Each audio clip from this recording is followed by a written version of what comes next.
इस कहानी के लेखक हैं लावण्य कुमार। आखिरकार जिसकी तलाश थी मुझे इतने सालों से, वो मेरे हाथ में आ ही गया। अब इस नीलवंती ग्रंथ की बदौलत मुझे इस संसार का स्वामी बनने से कोई नहीं रोक सकता। एक चोर जिसने कुछ घंटों पहले ही एक आश्रम से नीलवंती ग्रंथ को चुराया था, अपने घमंड में चूर बेतहाशा हंसता ही जा रहा था। कुछ देर हंसने के बाद उसने एक वट वृक्ष के आगे अपना आसन लगाया और उस ग्रंथ को पढ़ना प्रारंभ किया। हर पलटते पन्ने के साथ उसकी आंखों में अग्नि का तेज बढ़ता ही जा रहा था और उसके शरीर से एक नीली रोशनी निकलने लगी। मगर इससे पहले कि वो ग्रंथ को पूरा समाप्त करता, उसने बीच में ही ग्रंथ को छोड़ते हुए कहा, जिस ज्ञान की मुझे जरूरत थी वो तो मुझे प्राप्त हो चुका है। इतना कहकर उसने ग्रंथ को बंद कर एक कोने में फेंक दिया और दक्षिण दिशा में बैठ एक मंत्र को बुदबुदाने लगा। चमगादड़ों के एक झुंड ने उस पर धावा बोल दिया। चमगादड़ों के इस झुंड ने उसके मुंह को काट खून से छलनी छलनी कर दिया। इतना काफी नहीं था तो एक अजगर उसके शरीर पर लिपट गया और अपनी पकड़ ऐसी कसी कि धीरे धीरे उसकी सारी हड्डियां और पसलियां टूटने लगी और देखते ही देखते वो मौत की गोद में सो गया। दरअसल जिस किताब को उस चोर ने किनारे पर फेंका था, वो बेहद ही खतरनाक नीलवंती ग्रंथ थी, जिसके काले और गहरे राज बहुत ही कम लोग जानते हैं और भारत में इस ग्रंथ पर प्रतिबंध लगा हुआ है। राजू, जो कि नागपुर का एक किसान था, अपनी बैलगाड़ी में अनाज ढो बड़े नगर की ओर जा रहा था। कई घंटों के सफर के बाद जब उसका पानी खत्म हो चला, इस भीषण गर्मी का असर सिर्फ राजू पर ही नहीं बल्कि उसके बैलों पर भी होने लगा था, जिससे उनकी गति धीमी होती चली जा रही थी।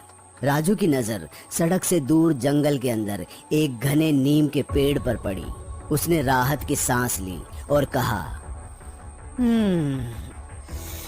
अब इस सांझ में सफर ठीक नहीं रहेगा। ऊपर से बिना जल के बैल और मैं आगे का सफर तय नहीं कर पाएंगे।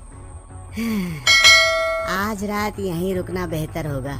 इतना कहकर राजू ने अपनी बैलगाड़ी को उस नीम के पेड़ के किनारे लगा दिया और अपने बैलों को खूंटे से बांध खुद चटाई डाल नीम के पेड़ की छांव में सो गया।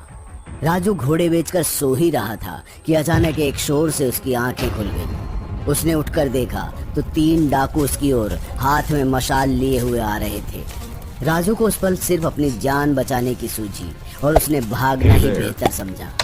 राजू अपनी जान बचाने के लिए जंगल के और अंदर भागता चला गया। डाकुओं को सिर्फ सामान लूटने से मतलब था, मगर फिर भी एक डाकू कुछ और अशर्फियों के लालच में राजू का पीछा करने लगा। उसने दौड़ते दौड़ते अपनी कमर से एक खंजर निकाला और सीधा राजू की ओर निशाना लगाया। खंजर राजू की पीठ में धंस चुका था, जिसके चलते वो जमीन पर गिर पड़ा। मगर इससे पहले कि वो बेहोश होता, उसे अपने सामने एक बेहद सुंदर लड़की आती हुई दिखाई दी। राजू ने जब अगली सुबह अपनी आंखें खोली तो पाया कि वो एक कुटिया में है। उसका कुर्ता उतरा हुआ था और उसकी पीठ पर मोटी पट्टी बंधी हुई थी। इससे पहले कि वो कुछ समझ पाता, बेहोश होने से पहले उसने जिस कन्या को देखा था, वो मटके में पानी भर कुटिया में अभी प्रवेश कर ही रही थी। राजू ने बैठते हुए उससे पूछा, आखिर कौन हो तुम और ये कौन सी जगह है? लेटे रहिए आप। कल रात एक डाकू ने आप पर हमला कर दिया था। मैंने किसी तरह भगा तो दिया उसे, पर आप खून बह जाने के कारण बेहोश हो गए थे। इसलिए मैं आपको यहाँ ले आई और मरहम पट्टी कर दी। बहुत बहुत धन्यवाद आपका मेरी जान बचाने के लिए। वैसे तुम्हारा नाम क्या है? मेरा नाम राजू है। मैं नविका। अब तुम आराम करो राजू, मैं कुछ देर बाद तुम्हारे लिए भोजन पका दूंगी। नाविका के इतना कहते ही राजू वापस लेट गया। राजू कुछ दिन तक नाविका के साथ उसी कुटिया में रहने लगा।